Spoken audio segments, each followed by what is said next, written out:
Well, welcome everybody to the Grocery Shop Takeaways session. I'm Mezzenga. I'm one of the co-founders of Omni Retail, and typically we do a weekly podcast where we cover the top headlines in retail, but we're reformatting things today, and I have the unique privilege of putting the Grocery Shop team here on the spot. I get to ask them the questions, but we're going to go through and kind of take a look back at the last 3 days of Grocery Shop and talk about the key things that you can take away from your time here and share with your teams back at home. So joining me on stage, if you don't know the beautiful faces sitting next to me, I'd like to introduce to you all our Grocery Shop's very own VP of Content for Grocery Shop, Rocquan Lucas. Yes. Along with Grocery Shop's Director of Original Content, Ben Miller. And finally, Grocery Shop's SVP of Content, Krystina Gustafson. All right. So before we get into the takeaways, we want to ask you, the audience, we're going to give you the opportunity right now to participate in this. We want to know, coming into the show, what were your expectations? What did you think we were going to be talking about at the show? And you can vote on the screen. There's a QR code that's going to pop up right now. You can scan that QR code, and it'll give you prompts so that you can respond and participate throughout the discussion. So go ahead and let us know what you were anticipating the themes of Grocery Shop would be. So you can see those all up on the screen, and they'll start populating automatically. But, Rock, I'm going to start with you. Okay. You're running the show here. You're the Grocery Shop man with a plan. I want to know if you can take us through what Grocery Shop, like what the team's key themes were going to be coming into this, what you hoped people would take away. Yeah. So I'd say that there were like 5 specific things that we knew we really wanted to focus on. The first one being unified commerce. Yep. So everyone out there is likely familiar, of course you are familiar with the term of omni-channel, but we kind of saw that as a way of describing meeting consumers across different channels. But what we really wanted to highlight was the idea of actually building seamless shopping experiences across different channels. And how do you bridge online and in-store grocery? So for us, it was kind of like omni-channel evolution is kind of unified commerce. Yeah. But we like to call it a little bit. And I was actually excited to see that Ahold Delhaize USA CEO kind of seemed pretty receptive to a little bit, yeah. commerce as a name, and so maybe we can give ourselves a little pat on the back for maybe championing something. But yeah, so that was one big area that we knew we wanted to focus on. I'd say another one is just taking a look at how investments in technology are being reprioritized. So we saw that a lot of retailers and brands have been moving kind of their budget allocations and resources from maybe some of those longer term bets that might not have proven ROI in maybe a year or 2 time, and have been shifting them over to kind of investments in more near-term things that can drive productivity and efficiency, and then of course profitability. So I actually see Matt Van Gilder in the audience, and he was joining us on a session about e-commerce profitability earlier for this event. So it can be profitable, according to Matt Van yes. Gilder of Spartan National. E-commerce can be profitable. If you want to know the secrets, he's got them for you. Find him in the audience. Yeah, and I think we'll talk a little bit about what Hungry Root had to say there as well. But yeah, so that was another big topic for us, is that shift to bets that are more about driving efficiency and productivity. A lot of those kind of use cases you might see in store operations and supply chain, but I think we wanted to also highlight how there could be efficiencies in some of the other parts of the organization too. And then I'd say another big topic, which would be no surprise to anyone in the audience, is generative AI. Talking about what the use cases are from a retailer's perspective, and also from brand's perspective. Of course, Ben and Krystina did a Zeitgeist presentation earlier, kind of highlighting kind of where we see the big use cases in the industry for generative AI. And so we definitely thought that was going to be a hot topic. It just continued to kind of gain steam as we got closer and closer to the show.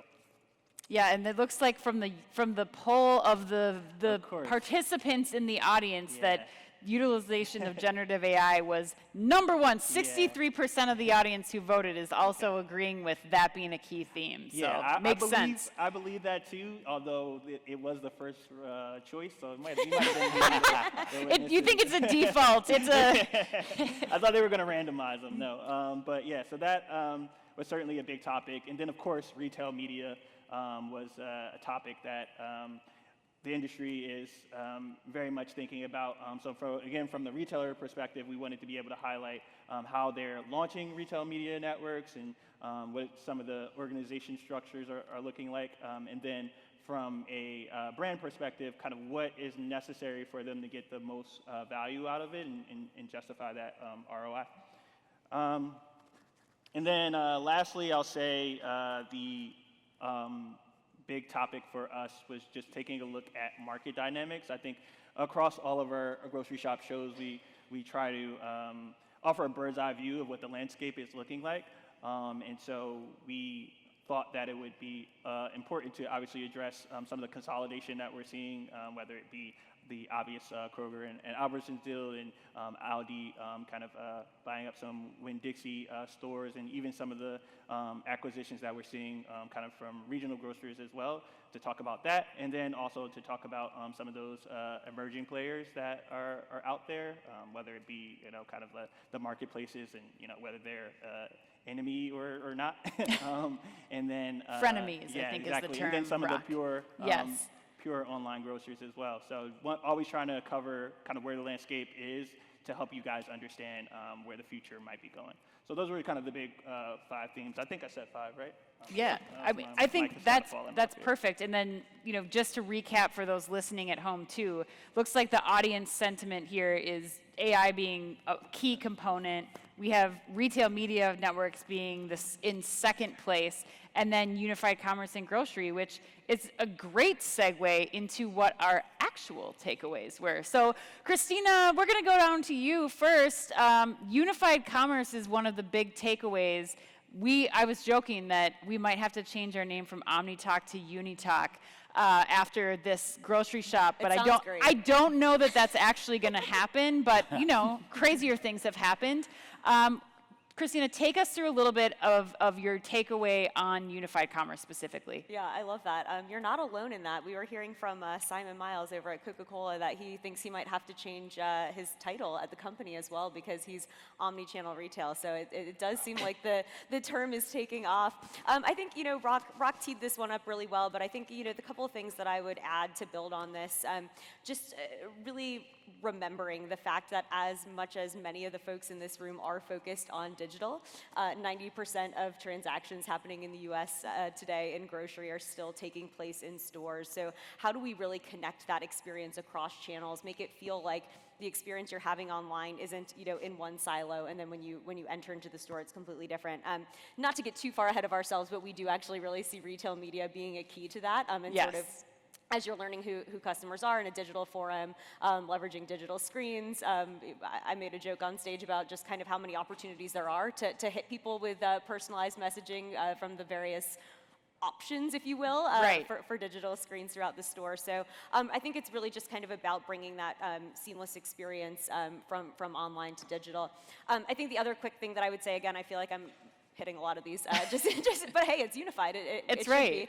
be. It's just some of the organizational implications that this has, and just kind of making sure that folks have access to data across the organization.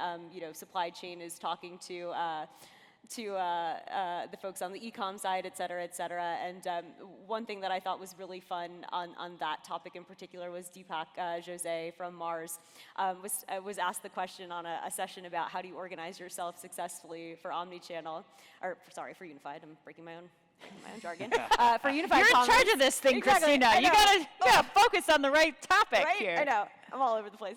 But effectively, he was saying that he loved the question because if he had been asked it a year ago, he would have answered it completely differently than he answered it today. So right. he focuses very much on data and analytics, and he said effectively if he was asked that a year ago, he would have talked about how important it was to bring in people with data and analytics acumen.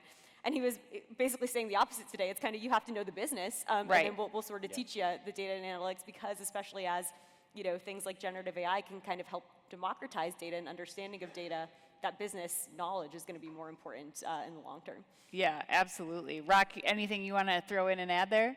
Yeah, I mean, I would say that, obviously through the several sessions that we were hosting at the show, unified commerce was a theme throughout them intentionally, but also through some of the conversations that, sessions that we weren't expecting to talk about, it also did as well. And I would say that kind of what I learned was that kind of the way that we've seen retailers kind of embracing unified commerce is kind of just through digital and mobile applications, and kind of being able to kind of quickly toggle between in-store mode and, when it's in-store mode, obviously you have kind of services like wayfinding, and, maybe your shopping list shows you what aisle each product is on. So I think Wakefern talked a little bit about that. But yeah, in a lot of ways, it seems like the retailer is able to really just use those digital apps and tools as a good way to really kind of bridge what's happening online and in the store.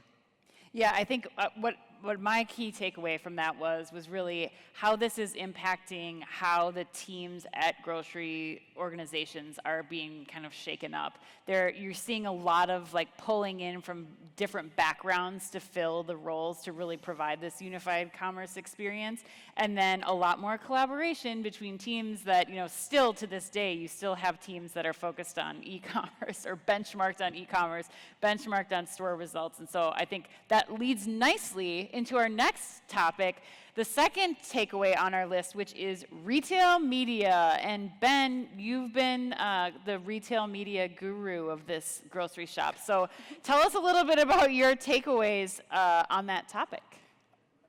It's been really fascinating to compare where we are now with where we were at Groceryshop last year.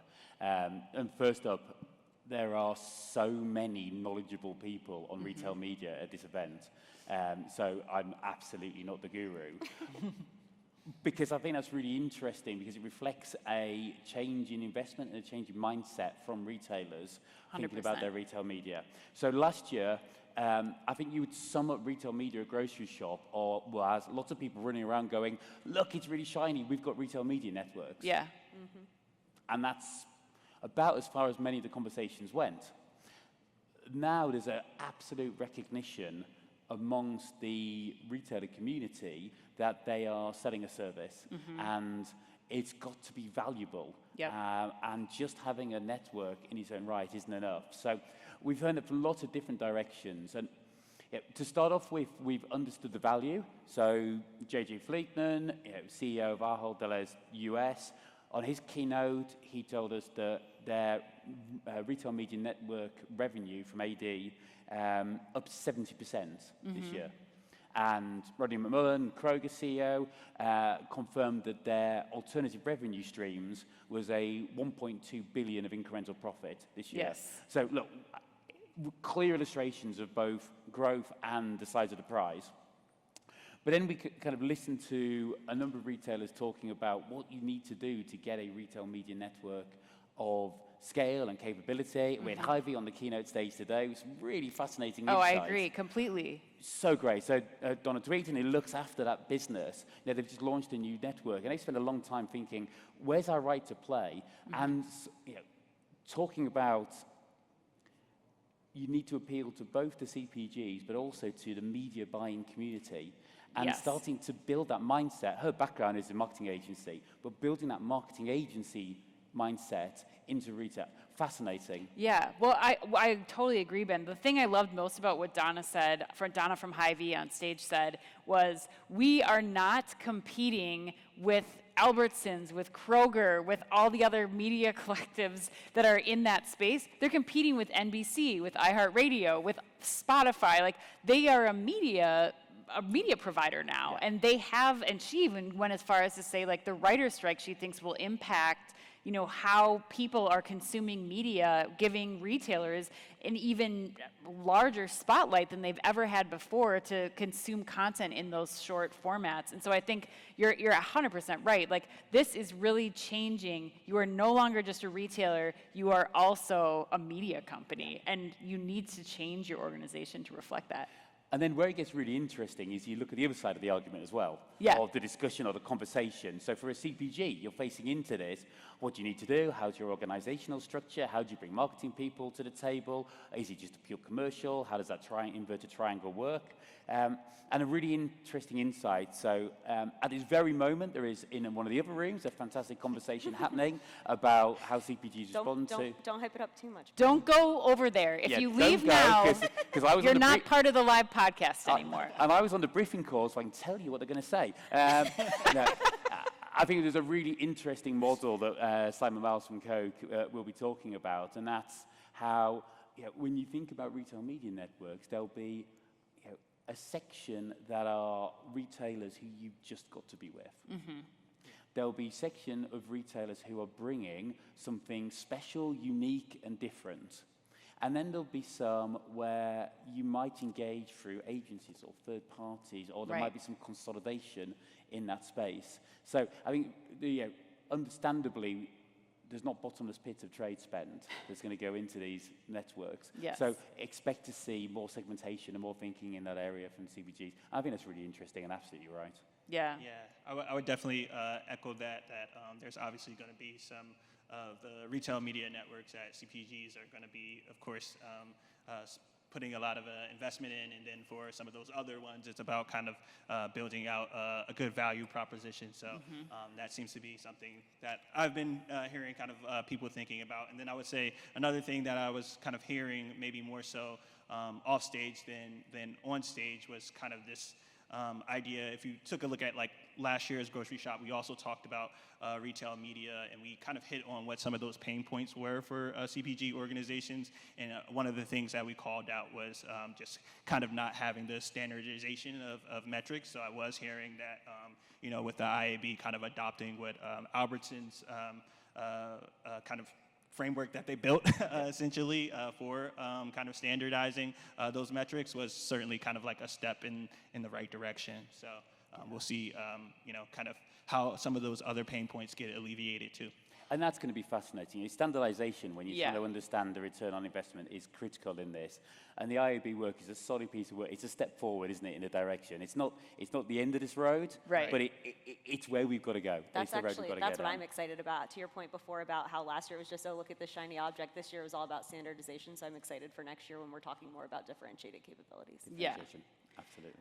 All right, let's go to the top audience requested item for this discussion, AI. Rock, why don't you take that one first?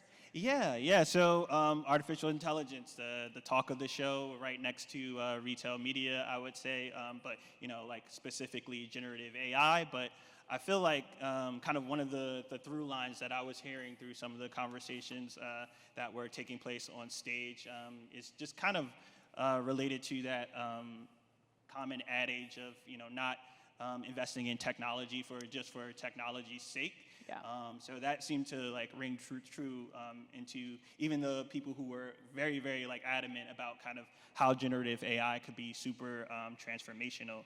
And so it was more so we heard from Viral Shaw at Nestle and Sarabi, who's both chief digital officers. And Sarabi represents Church and Dwight, and both of them talked quite a bit about how it was more important to just figure out what problems that you were looking to solve, and then from there kind of go back and say, hey, is it generative AI that's going to be the solution here? Is it just AI? I mean, maybe we don't need a generative output here.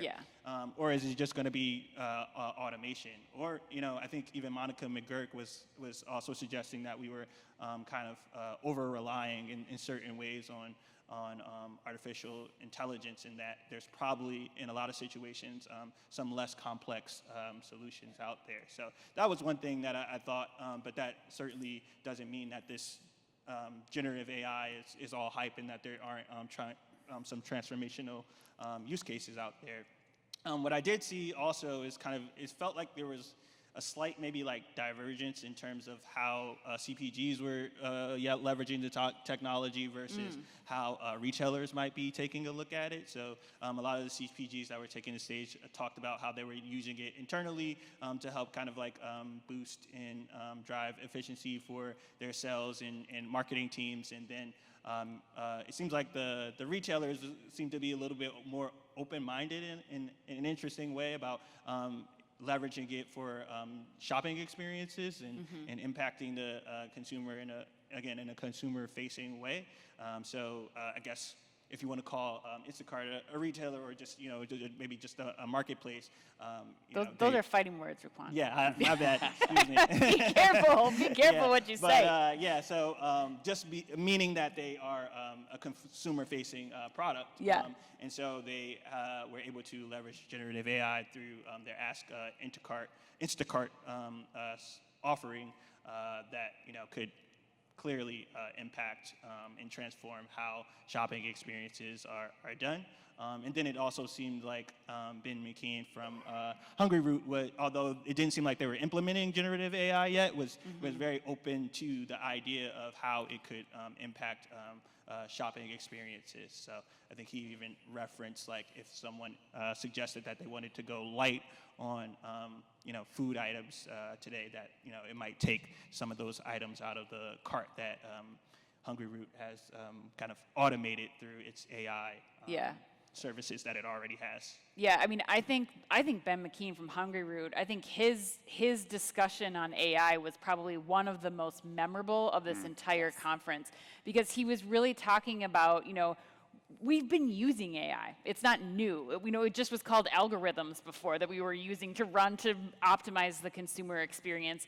And, it's not about, I love that Joe asked him too, like, are you talking to your customers? Like, here's the AI interface that you're going to be talking to? No, he was like, absolutely not. That's not what we're going for. It reminded me of a little while back, we interviewed Vinod Bidderkopa. He's the CTO at Sam's Club, and he was talking about omnichannel experiences and how they focus on those. And he said, you can tell a great omnichannel experience when you don't see it, when you don't notice anything. You just have a seamless customer experience, a seamless checkout. And I think that translates really well into what Ben was saying on stage about how they approach that at Hungry Root. Like, they just want you to be able to go to Hungry Root and have things served up to you that make it faster and easier, so you can check out in 2 clicks and you're done, versus 2 to 3 hours of shopping. So I think that's something where we're seeing these operational use cases for AI that make so much more sense right now. And there's 2 builds that I would take. First on Gen AI. Yeah. If I was to sum up all the conversations and what we've heard over the last 3 days, it's a huge runaway train analogy. Yeah. And it's a runaway train that everybody at the moment wants to get on, because everyone is really convinced that it's going to end up somewhere really good. We don't quite know where that really good is yet. Yes. But we also know that if you don't get on it now, you're going to miss it. Yeah. Because it's moving so quick. So what does that mean? It means lots of people focusing on internal use cases, productivity gains, guardrails, limited use of unfettered use to customers. It's how do we understand and how do we create a culture within our organization that is positive towards Gen AI, so that we can be well placed and understand the tools to be able to go for new applications as they become more available and more tested. Equally, it was absolutely called out, no retailer or CPG has got the ability to make Gen AI tools on their own. So it comes back to a partnership, and that was really important. And the last bit is data. So we talk, I think one of our big takeaways is AI and data, because time and time again the conversation came back to, if you don't have the data, then you can't build any of these tools. Right. So you've got to have the right data from in the right places, managed in the right way, otherwise you can't do anything. Right. All right, let's go on to number 4. And just a heads up to the audience, we are going to have Q&A the last 10 to 15 minutes of this session. So if you agree, you disagree, you want to say something to the team that's coordinating next year's grocery shop, you should definitely jot those questions down as we're going through. Let's go to number 4 on the list, organic growth versus inorganic growth. Ben, tell the audience a little bit more about what that means in the context of the grocery shop takeaways. Yeah, I think this whole thing came out of a comment that JJ Fleetman made. Yep. And then we've suddenly started it to be applied and recurring time and time again, which was, the simple question was asked at him, how are you going to grow the business? And he said, there's 3 routes for us to grow. One is organic growth.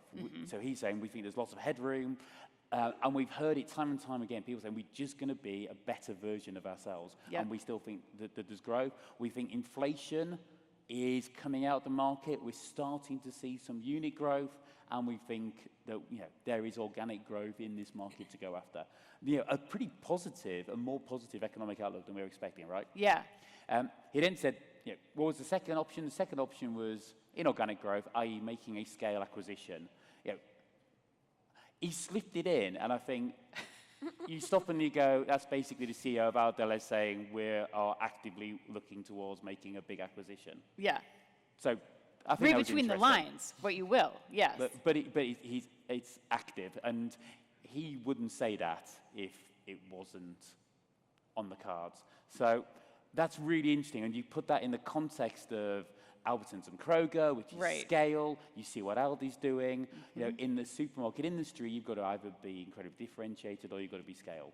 There was a fantastic stat that was shared by Scott Moses from Solomon in the analyst presentation right back on day one, which feels an awful long time ago, where I think it was 10 or 15 years ago, 10 of the top 15 retailers of grocery products in the United States were supermarkets. Now it's only 5 of the top 15 because of the growth of other channels. Yeah. So there is a scale play. So expect more consolidation, I think is what we're saying. And then the third area was other revenue streams. Now, we've already talked about retail media, so we won't go there. But hearing that trend time and time again of retailers or CPGs saying, on the one hand, we absolutely want to stick to our knitting. On the other hand, we're quite interested in market consolidation right now. And on the third hand, we're investing this whole new business units to get after new opportunities. Yeah. And that was a trend that we kind of heard repeatedly during the show. And I want to jump in there too really quickly because it's really interesting to hear different people's opinions on sort of what that inorganic growth really means for the bottom line. Because on the one hand, I was talking earlier with Diana Marshall, who's the Chief Growth Officer at Sam's Club. She didn't necessarily say it. I kind of ad-libbed for her, but she didn't correct me when she was talking about the profitability of their e-commerce Krystina, that's one business. of the best things that you do on stage. You're like, would it be true if I said this? You're so good at that. I assume your e-commerce profitability is related to your retail media business. I mean, and I'm not picking on her in any way, shape, or form. The reason I can assume that is because that is how most people are sort of getting to that metric. But what was really interesting is hearing from Mustafa Barton over from Migros over in Turkey, and they are very adamant that those sorts of metrics should not be pumping up their e-commerce P&L. So he's very firm on the fact that no, if we're doing this right, we should be investing in automation. We should be, making sure that our distribution centers are in the right place. We should be making sure we have the right inventory in there. And so just kind of hearing the two sides of that coin, where some retailers are sort of viewing this as a way to I guess, I don't want to say rationalize going digital, because obviously you need to be digital, and neither of these things is wrong by any means, but it is just kind of interesting to hear how different companies are approaching that problem and how they're solving it and how they're kind of doing that calculus.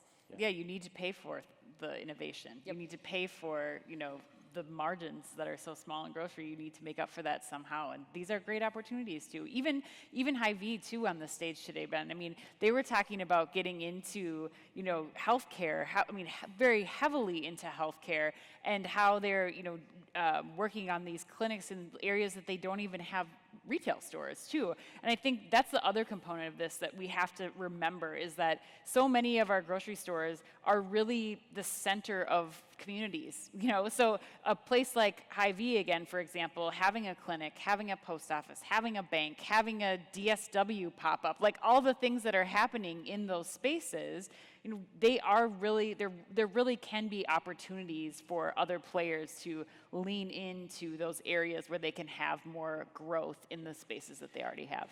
And whilst many of the conversations we've had have looked at digital transformation, seamless, the moving between online and offline, I think one of the things that we've repeatedly tried to do throughout the show is talk about we're at 12% e-com penetration for grocery. Okay. Yeah. You know, we had a really interesting conversation with Mars Pet, which is up at 40% penetration. But you know, actually, for the majority of grocery, we're looking at around 90%, give or take, of product is still bought in physical stores. Right. So it kind of brings right back to physical stores. Yeah. And we had a great panel on this yesterday afternoon, and I was going to quote Dave Steck from Snooks Market, who's making some really interesting points. He's sat in the audience just over there. He so is. I'm not going to try and make sure I get the quote right, but He's going to correct you. He's will going to come up here and grab your mic, yeah, Ben, if you don't say it correctly. and he will as well.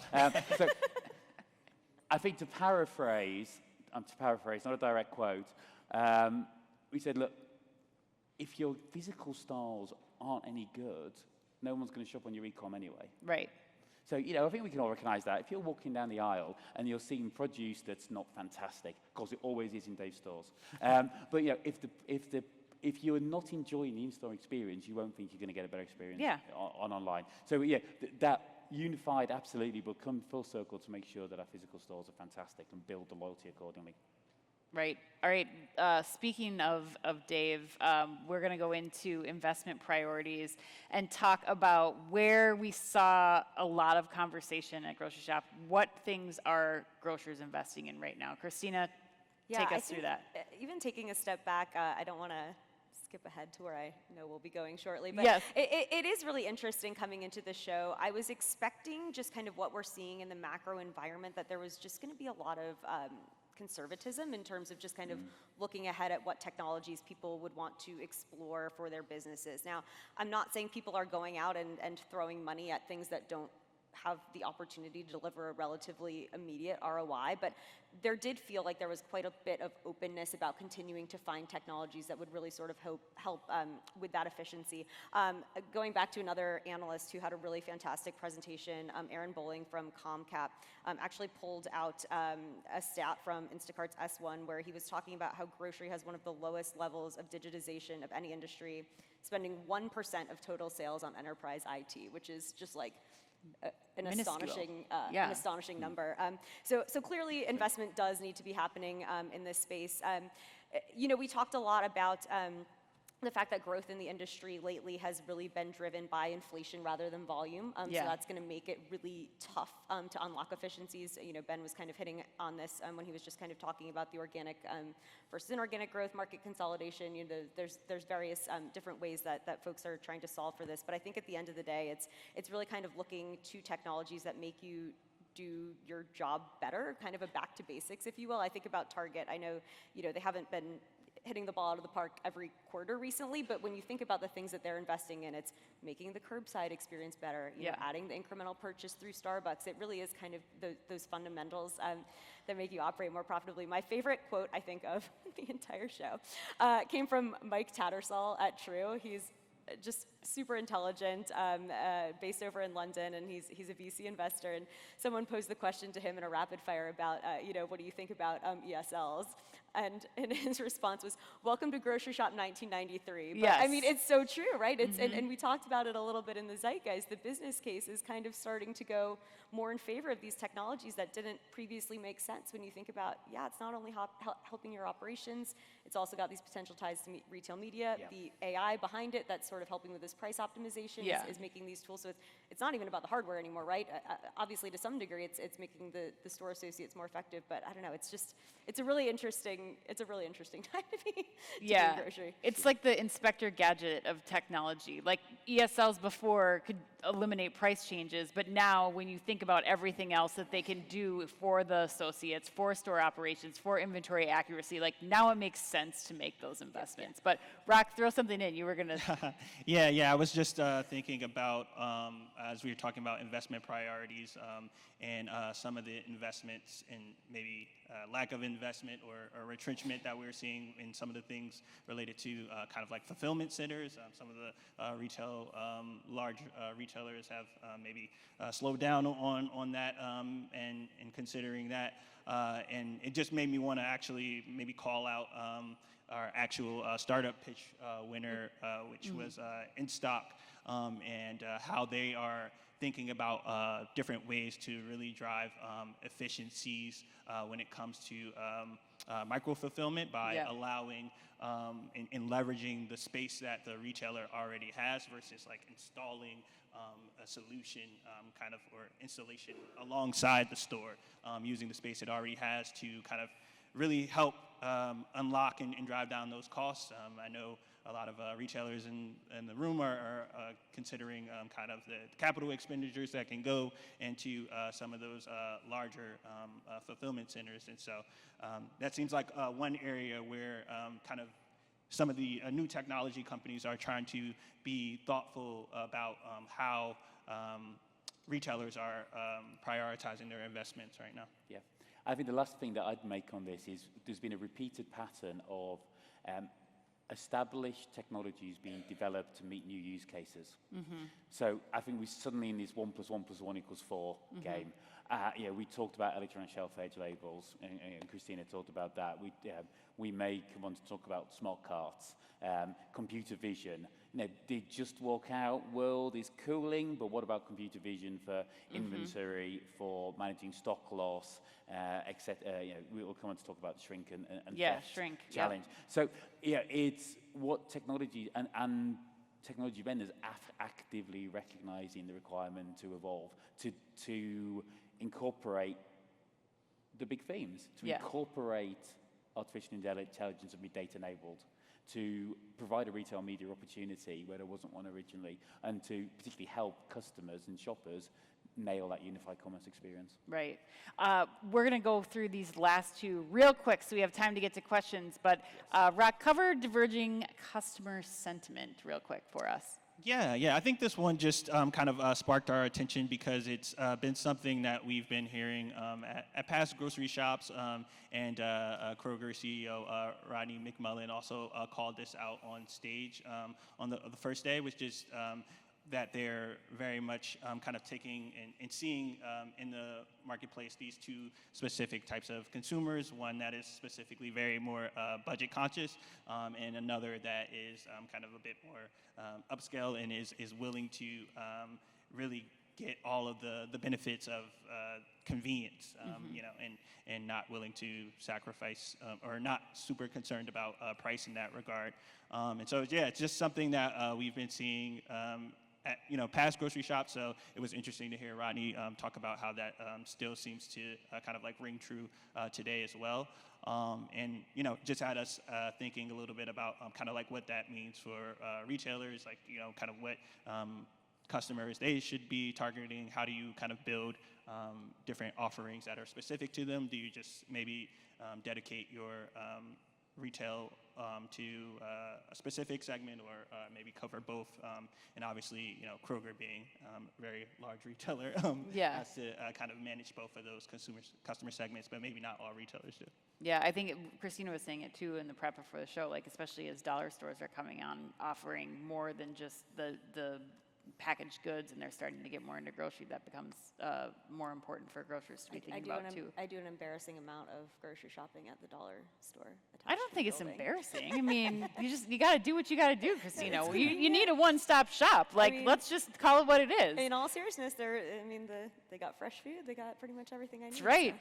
And it's going to be the same price every time. That's the other key component there. You're not going there and in one day it's $4 and one day it's $2.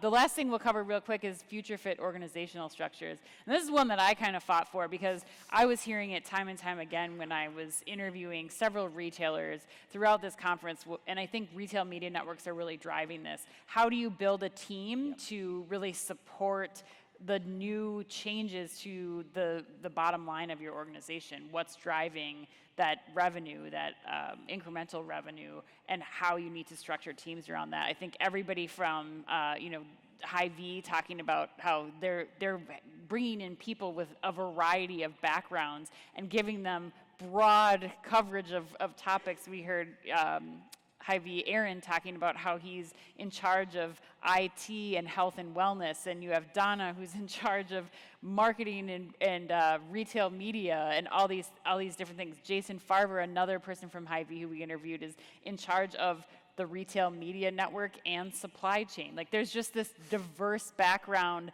both when you're thinking about hiring people, bringing outside the box thinkers in to help solve these unique problems, especially I think as media becomes more of a focus too, and making sure that your merchandisers can be media partners and your marketing and media people can be merchants, and kind of flex both of those muscles. All right, now before we get into the last section here with Q&A, we want to take a quick moment to talk about what we did not hear about. And we were a little surprised about this. So we're going to give you all another opportunity in the audience to do another quick Slido poll. And we want to know, we want you to vote. What did you think we were going to hear a lot about and you were surprised not to hear about this year at Groceryshop? As that's going on the screens here for those in the live audience, I'm going to ask and see what your thoughts were, team. So let's see. Rock, do you want to start us off? What did you think first here on something you thought we'd talk about but we didn't?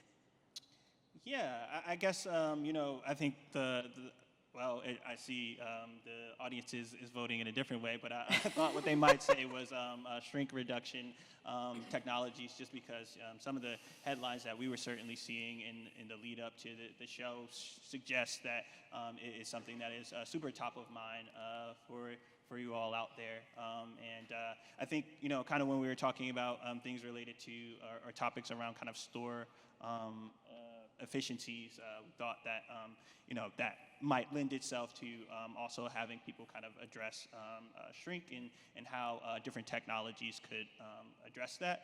I think we did hear from JJ Fleeman, who talked just quickly about some of the things that they were doing.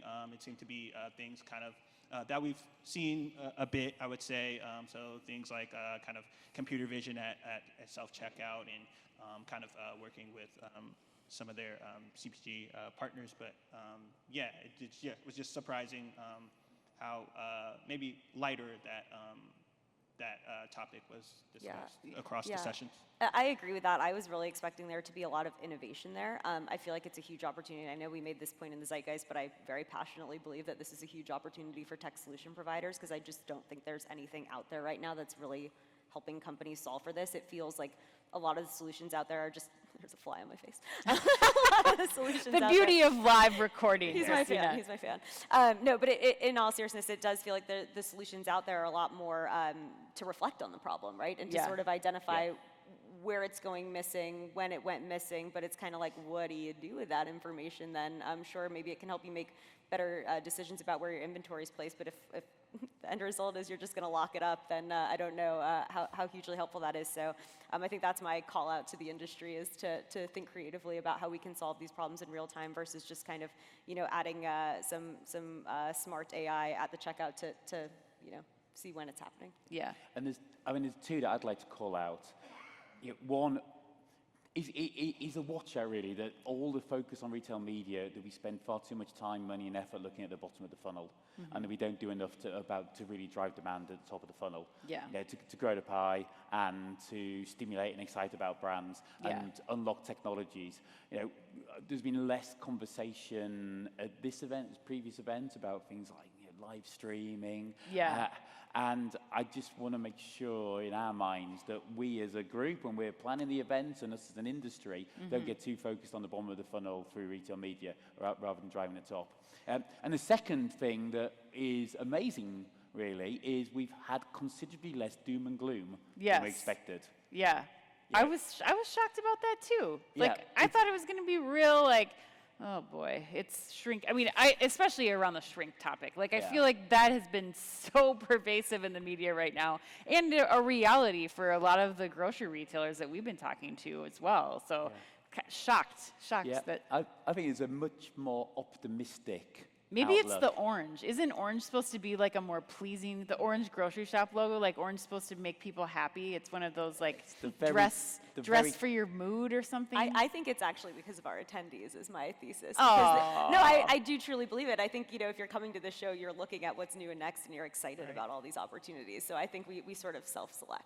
Yes. We self-select in some Well, degree. one of the other topics that the audience overwhelmingly seems to think was missing is sustainability. So that's what our studio audience here is saying.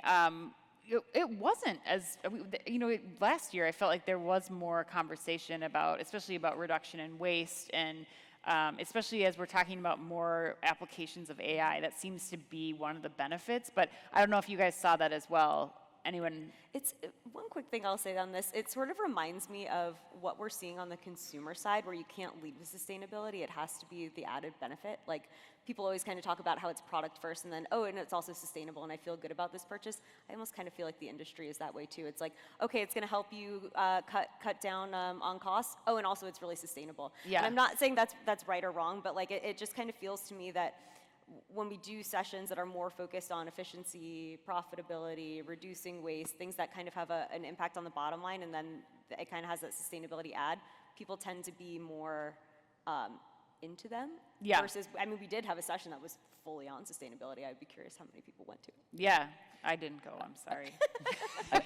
And I think the other thing I would say on sustainability, and this, which is really interesting as we look forward, is we are getting 1 year closer all the time to the deadlines that many large organizations have set themselves to be net it's zero. true. And when those deadlines were set, they were so far in the distance, there was baked in a period of time to figure out how to do it, and then a period of time to do it. And that period of time of figuring out how to do it is rapidly closing, and we still haven't figured out how to do it. So I think that as we move forward, there will be increasing focus on technologies and innovation to help us get towards net zero targets. Yeah, Yeah. but people also realize they can't say it, and there's been a lot of coverage, I think similar to your point, of companies that are falling short on their goals, and so it also kind of feels like companies are trotting that out less as something that they're doing super well, because they realize they have a lot more work to do. Yeah, 2025 is a year and some months here. Like, the clock is ticking.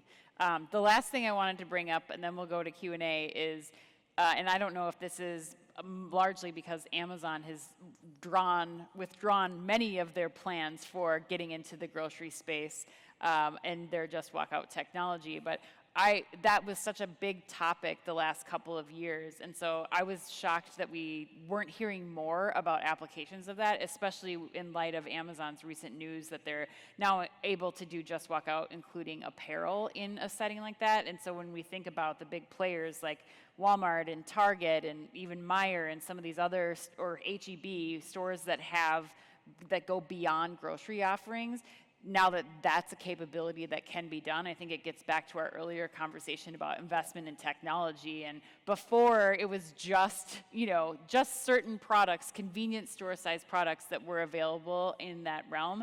And now we're starting to build out to bigger boxes that it can accommodate and more product sets. Yeah. So, the technology continues to be developed. yeah.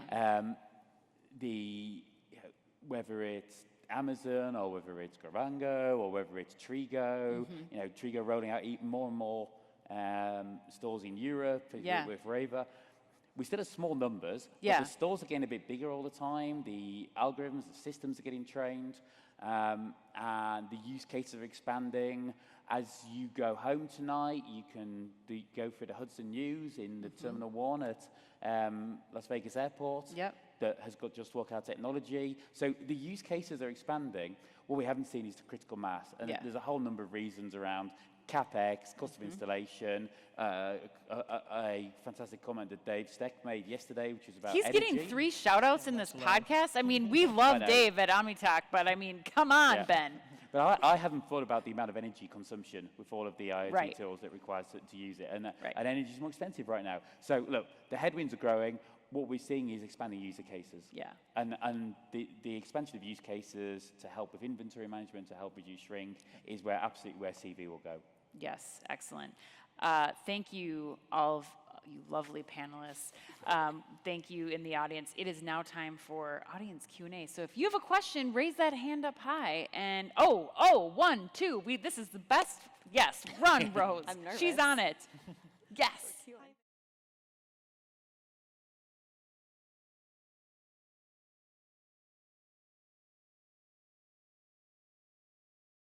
It's a really fantastic question.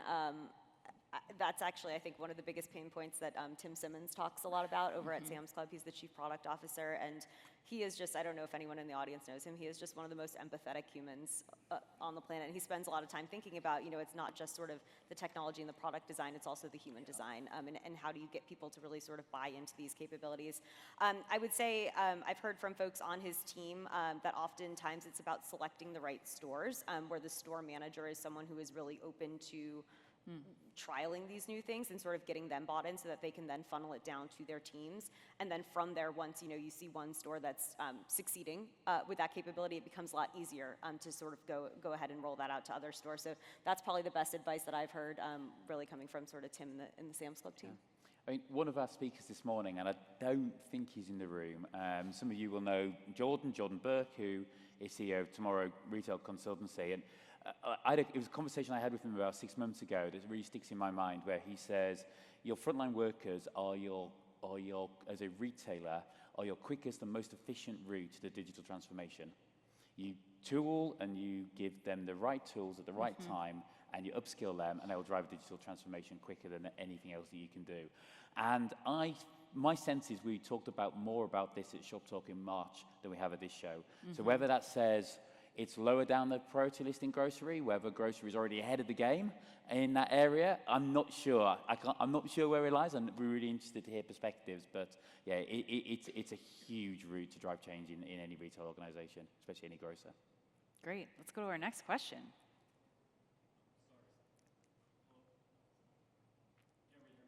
We can hear Do you want to shout, and I'll relay it? Hi. We'll let Did him he know. plant you? Did Joe plant you? Oh, is this better? Oh, Yeah, sorry. fantastic. I Thank you. So for the audience, that was a request for Joe Laszlo to come back. Yes, missing from the grocery shop schedule, Joe in the recap, noted. Yes. Yes. You know, yes. usually.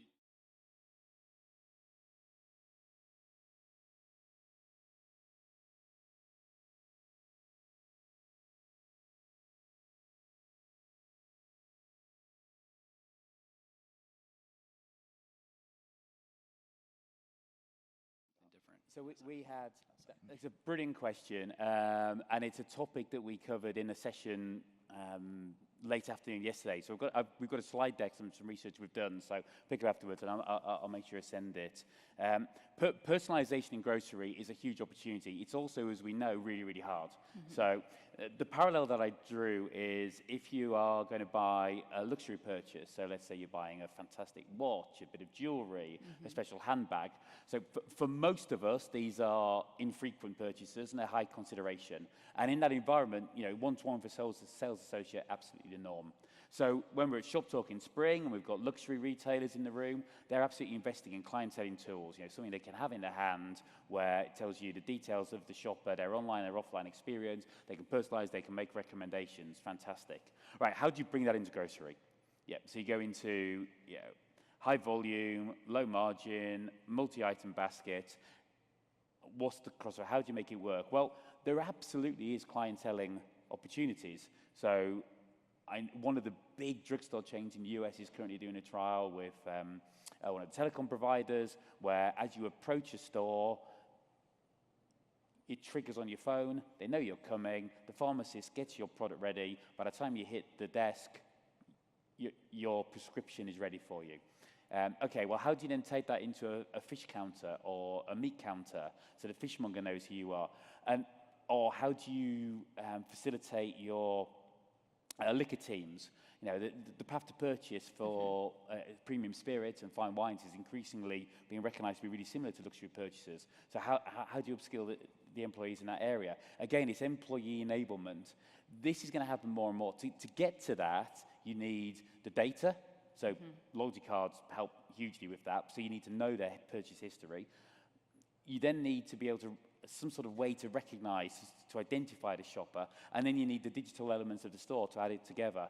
What has become really interesting is, as retail media gets more in-store into the physical store environment, in that 90% of transactions, that's going to fund and drive all the screens that Krystina was talking about, the in-store digital tech that you then link up with some sort of recognition device, whether it's an app or a smart card or something like that, and then the retailer data to be able to then provide some level of personalization. And you 100% start with service, with giving them fantastic service. And then when you use the tech, you then layer in personalized marketing type bits. Yeah, I don't think they have to be mutually exclusive either. It's not invest in tech or invest in being, having associates helping individuals in the store. I was just talking to Jeff Roster this morning, and he loves going to talk to his butcher. Like, that experience is great, but when you think about the pressures that grocers are under right now with labor shortages and, having to fulfill an order in a certain amount of time, those are the places where investing in the automation, the AI that you're seeing in these aisles makes sense so that you can enable those experiences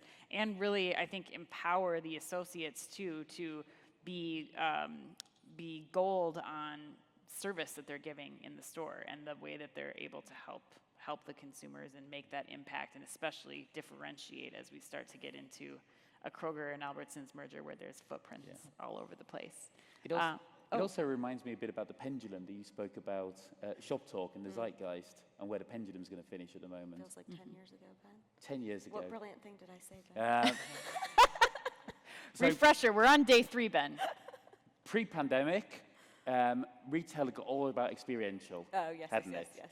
During the pandemic, we had to go extreme efficiency. Yep. You're watching. My Siri's now talking to me. That pendulum, where is it swinging between experiential and pure efficiency? And right now, it feels like it's setting somewhere in the middle. Yeah, and I was just going to say that I think Roddy McMullen did talk a little bit about that on the main stage too, about how they're thinking about when it makes sense to leverage technology and when it makes sense to just offer a really strong store experience. He mentioned his thinking was that when it's kind of those areas that you can't really see, whether it be investing in a better and improved point of sale system, it kind of makes sense to make those investments in technology. And they had been recently in the news for their kind of interest in more kind of local products and adding that. And I'm sure a lot of those local neighborhood Krogers are going to appreciate those additional products that they're using, and that's making their store experience better. So to you guys' point, I think there's no kind of one side of the it's more of the just striking that balance. And I think over the course of time, to your question, I think it will start to kind of maybe recorrect itself on its own. But maybe it's our jobs to kind of push that as well. Excellent. I think we have time for maybe one more question, if we have one. I see a hand. We have one up front, it looks like. Or we got one over here. Okay. I just, by the way, as we're updating our Dave count stack, that was number 4 in next question. So Okay. Racking Dave, them you're up. going to get a trophy after this. I get commission if we can fit Yes. this one in. Yeah.